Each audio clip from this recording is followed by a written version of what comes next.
প্রিয় বন্ধুরা, আবারও নতুন একটি ভিডিওতে নিয়ে তোমার সামনে উপস্থিত হয়েছি।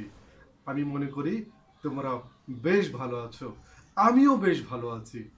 আজকের যে বিষয়টা তোমাদের নিয়ে কথা বলবো, যে আমরা এই কম্পিউটার কিংবা মোবাইলে সব সময় স্ক্রল করে থাকি। আমরা একটি ছুরির কথা তোমাদেরকে মনে করিয়ে দেই। একটি ছুরি আমরা কিন্তু ভালো কাজে ব্যবহার করতে পারি, আবার খারাপ কাজে ব্যবহার করতে পারি। কম্পিউটার বা কোনো মোবাইল বা ডিভাইস সেরকম একটি, যদি তুমি এটাকে ভালো কাজে ব্যবহার করতে পারো তাহলে তুমি ভালো কাজে ব্যবহার করতে পারো, আর যদি তুমি মনে করো এটা খারাপ কাজে ইউজ করবা, খারাপ কাজে ইউজ করবা।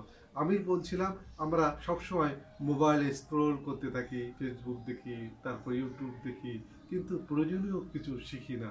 আমি মনে করব তোমরা যদি কম্পিউটারে বসো, তোমরা যদি মোবাইলে বসো, তাহলে মনে রাখবা যে আজকে আধা ঘন্টা এই জিনিসটি আমি শিখবো।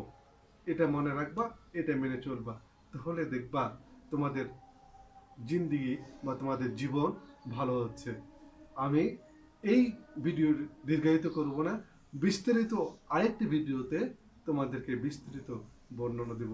শুধু আজকে জেনে রেখো, তুমি যখন মোবাইল কিংবা ডিভাইসের সামনে বসবে, প্রয়োজনীয় কাজ ছাড়া অন্যদিকে মনোযোগ করবে না। শুধু তোমার প্রয়োজনীয় কাজ শেষে, প্রয়োজনীয় শিক্ষা শেষে তুমি আবারও ফিরে আসবে তোমার বর্তমানকালে।